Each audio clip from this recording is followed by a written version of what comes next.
Bonjour, bienvenue dans cette troisième partie du top 42 de mes vilains d'ici préférés. Alors, les deux autres parties sont déjà visibles, les deux prochaines et dernières seront visibles les semaines d'après. Bref, n'hésitez pas à vous plonger dans ce top et bon voyage. Numéro 24. Le Gentleman Ghost. Ah, le Gentleman Ghost. Le Gentleman Fantôme. Un autre vilain de Batman, vous vous dites. Faux. Bon, s'il est vrai qu'aujourd'hui on le rattache beaucoup à Batman, comme les dessins animés Batman qui l'utilisent régulièrement, le personnage n'est pas un ennemi de l'homme chauve-souris. De quoi ? On me la fait pas à moi, hein. Je sais reconnaître un ennemi de Batman quand j'en vois un. Le fantôme d'un mec du 19e siècle qui s'appelle James Craddock, on me la fait pas, c'est un méchant de Batman. Aussi surprenant que ce soit, c'est en fait un ennemi de Hawkman et Hawkgirl. C'est pourquoi il commence en 1947 dans le numéro 88 de Flash Comics, qui contient aussi Hawkman. Hein. C'est rare les titres solo à l'époque. Et rien que la justification de son état de fantôme est hyper liée au concept de l'homme ailé à la masse. Hawkman et Hawkgirl sont des personnages qui ne cessent de se réincarner, depuis l'ancienne Égypte d'ailleurs. Et au 19e siècle, l'avatar de Hawkman est un certain Nighthawk, un cow-boy masqué.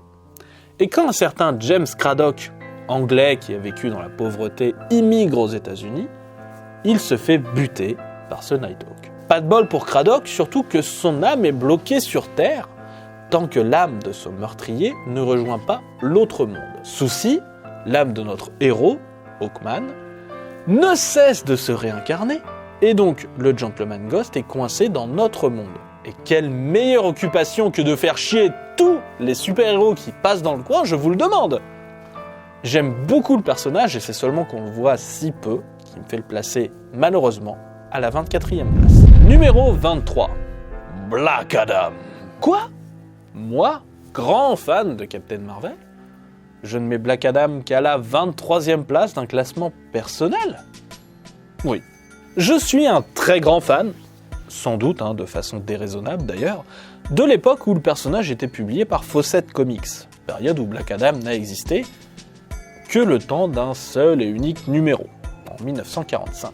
À cette époque, il était déjà un personnage de l'ancienne Égypte, nommé Tête Adam. Alors en égyptien, ça veut dire Mighty Adam, Adam le Grand, enfin bref, à qui le sorcier Shazam a donné son pouvoir il y a fort longtemps. Tête Adam est vite corrompu par ses nouveaux pouvoirs surpuissants et décide qu'il doit contrôler le monde. Paf, il tue le pharaon et assume son trône. Bon, le sorcier Shazam décide donc de renier son champion, lui donne le nom de Black Adam, c'est pas son nom originel, et comme il ne peut lui enlever ses pouvoirs, parce que donner c'est donner, reprendre c'est voler, il le bannit sur l'étoile la plus éloignée de la Terre. À votre avis, quand il va revenir pendant l'époque de Billy Batson, est-ce qu'il va être joasse ? Vous avez 4 heures. Le combat est assez intense, tout le monde étant d'un niveau de pouvoir assez égal. Mais par la ruse, la famille Marvel, les Marvel vont pousser l'Égyptien à prononcer le mot Shazam, et donc à redevenir un humain âgé de 5000 ans, qui meurt instantanément. C'est la fin de Black Adam et il n'y aura aucune résurrection chez Fawcett. Pourtant, le personnage a largement marqué les esprits des lecteurs, et peut-être que cette fin abrupte d'ailleurs n'y est pas étrangère, au final. On l'utilise d'ailleurs encore de nos jours, cette histoire, comme dans le court-métrage Superman Shazam, le retour de Black Adam. Ce n'est que bien des années après, alors que DC a récupéré le personnage, qu'il va être décidé de le ressusciter. Le personnage va alors rejoindre la galerie des persos de l'univers de Captain Marvel, comme Sivana, Mr. Mind, Ibak, et va même se joindre à la Monster Society of Evil lors de son dernier assaut, juste avant Crisis on Infinite Earths. Et c'est là que Black Adam va gagner autre chose, son aura actuelle. Car les personnages, jusque-là dans des univers parallèles, vont se joindre à l'univers d'ici habituel. Place où le personnage va briller. Il devient LE méchant de Captain Marvel, plus mis en avant que l'ancien, le docteur Sivana, va gagner un statut d'anti-héros, avec son passage en tant que membre de la Société de Justice, mais aussi une histoire d'amour dans 52 qui finira tragiquement et qui continuera dans le sang. Bref, Black Adam est un personnage qui vaut le coup, mais bizarrement, principalement après Crisis on Infinite Earths. Autant DC ne sait pas quoi faire de Billy Batson et de la famille Marvel, autant la firme de lettres sait quoi faire de sa version maléfique. Et c'est pourquoi Black Adam règne et sur le Xandak et sur la 23e place de Stop. Numéro 22, Mr. Mind. Oui, deux vilains du même univers, coup sur coup. Que voulez-vous, le hasard du classement. Non, sérieux. Mr. Mind est, pour le coup, beaucoup plus importante à l'époque où le titre Captain Marvel était édité par Fawcett Comics que le précédent. Mr. Mind est une sorte de petit ver de terre alien extrêmement intelligent et surtout avec des pouvoirs télépathiques. Dès sa première apparition en 1943, il va créer, grâce justement à ses pouvoirs télépathiques, la première équipe de super vilains au monde. La Monster Society of Evil. Enfin, je dis au monde, sans doute en comics. Et déjà ça, c'est fascinant. Mais en plus, c'est un des premiers arcs scénarisés sur le très long terme du monde des comics. En effet, inspiré un peu par le succès des aventures en courte série au cinéma de Captain Marvel, l'histoire va être sérialisée pendant 26 numéros. 2 ans. Dans le magazine Captain Marvel Adventures de 1943 donc à 1945. 2 ans d'aventure continue à l'époque, ça n'existe pas dans les comic books. Ça existe dans les comic strips, ce qui est publié dans les journaux, ce qui a bonne presse en fait. Et en plus, à la fin de ces histoires, le méchant, Mr. Mind, est arrêté, jugé et exécuté. Décidément, pour des titres bon enfant, l'époque Fawcett Comics ne prenait pas de gants. Comme pour Black Adam, c'est DC qui va ressusciter le personnage bien plus tard. Parce que chez la firme de lettres, on laisse pas les légendes du médium rester mortes. Et comme Black Adam, le petit ver et son immense saga avaient fait sensation. Il est ressuscité dès le 2e numéro du titre. Parce qu'à l'époque, il pèse sacrément plus lourd que Black Adam. Il apparaît même dans des crossovers avec la Justice League, et surtout des tie-ins du All-Star Squadron pendant Crisis on Infinite Earth. Et en parlant de Crisis, Mr. Mind fera partie de ces persos jugés trop ridicules pour survivre, et sera effacé de la continuité juste après. Suivra une traversée du désert de 10 ans.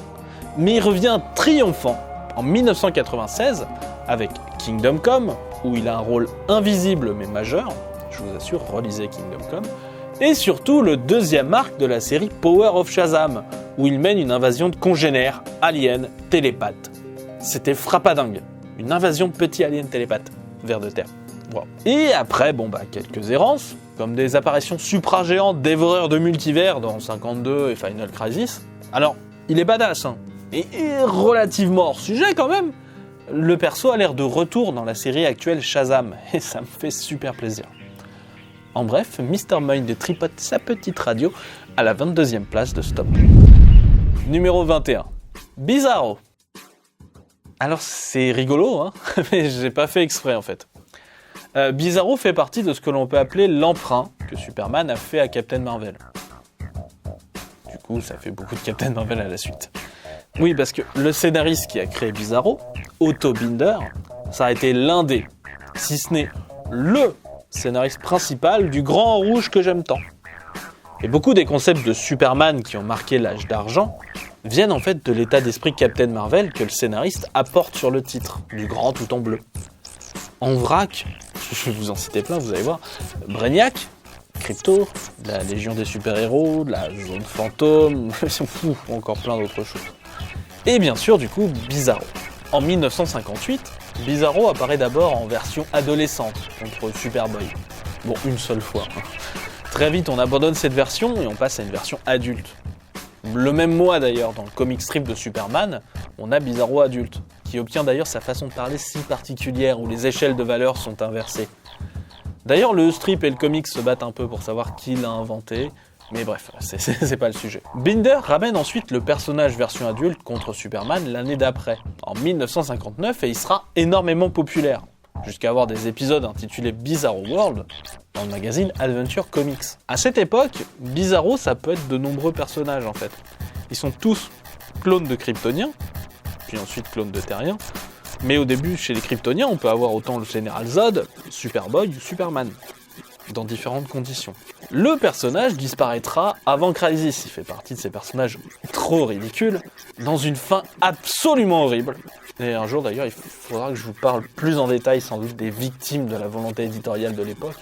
C'est une hécatombe.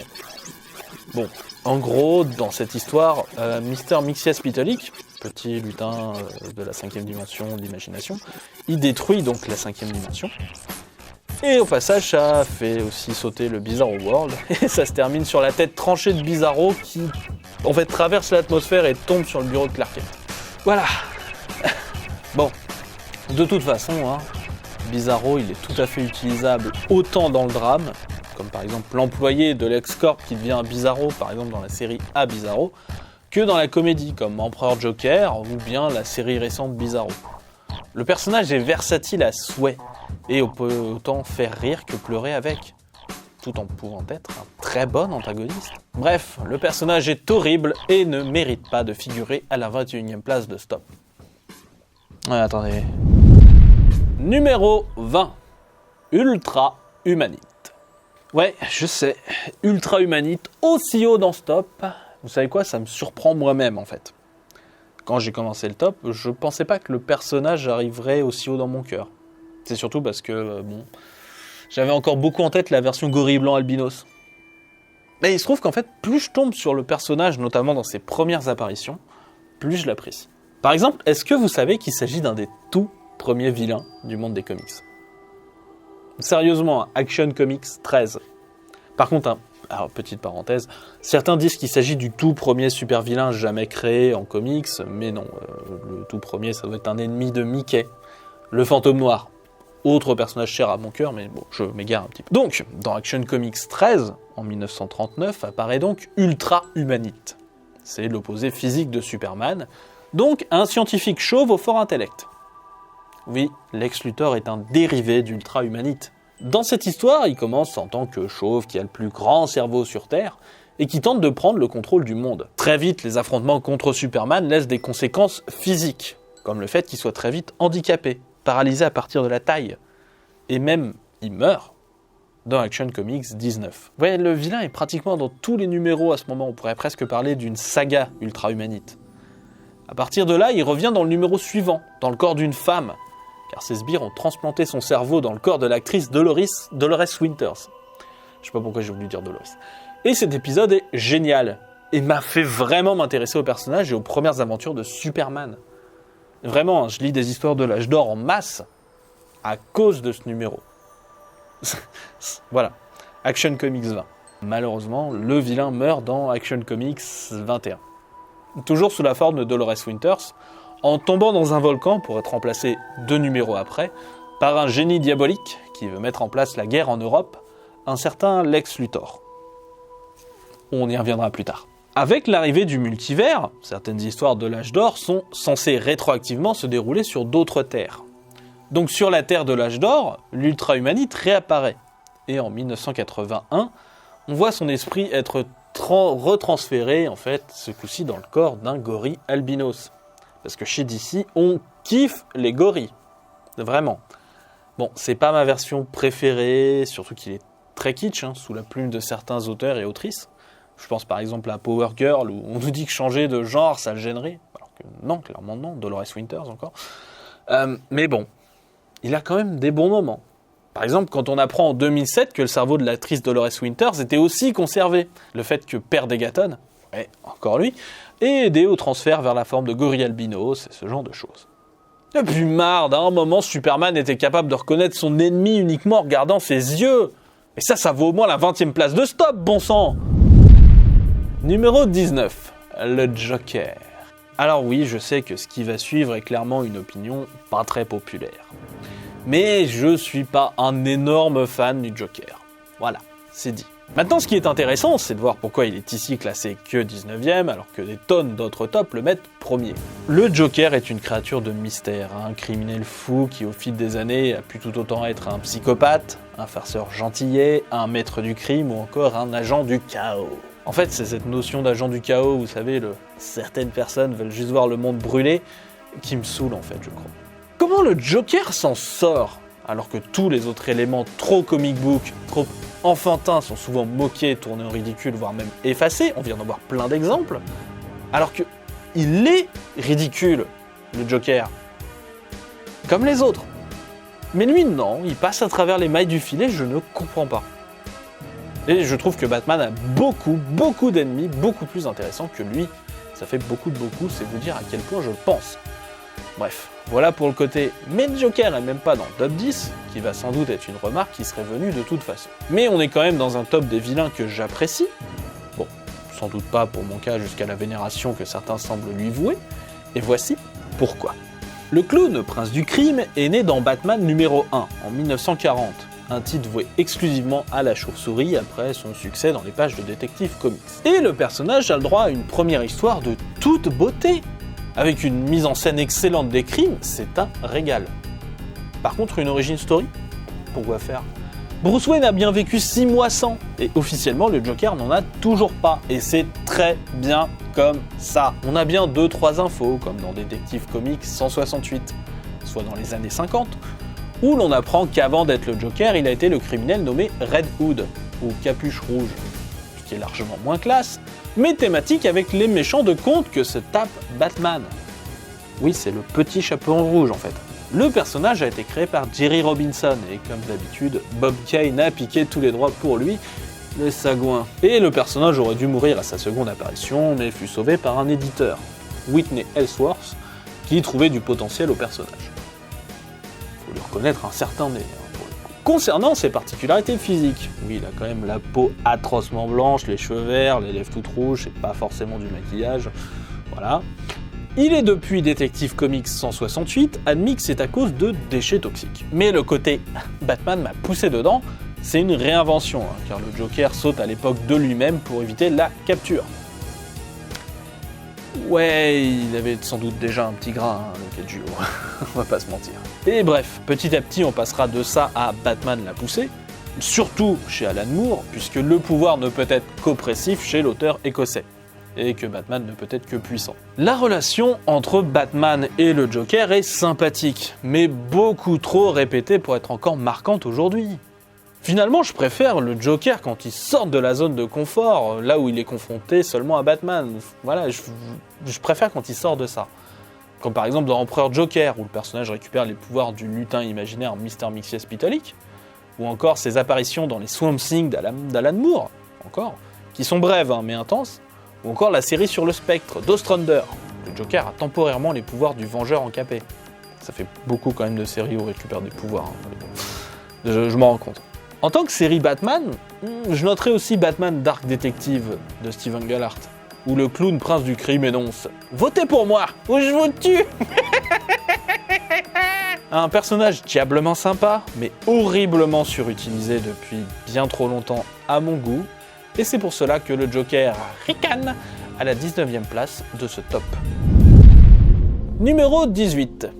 Monsieur Mala et le cerveau. Ah, que voilà un duo intéressant et que je ne séparerai pour rien au monde. Le cerveau, alias The Brain, est un criminel français, cocorico, qui a disparu dans une explosion provoquée par Niles Caulder, qui deviendra par la suite le chef de la Doom Patrol. Avant de disparaître, le cerveau avait travaillé sur l'augmentation de l'intelligence animale, et un des gorilles sur lequel il avait travaillé, nommé Monsieur Mala, a sauvé le cerveau du scientifique et l'a déposé dans une interface robotique pour le garder en vie. Depuis, les deux sont toujours ensemble, et le duo du cerveau et de Monsieur Mala fait partie des concepts qui me mettent des étoiles dans les yeux. Ce sont deux vilains qui ont formé aussi la Brotherhood of Evil, une organisation qui va faire chier pas mal de gens, de la Doom Patrol au départ, puis ensuite d'autres, comme par exemple Teen Titans.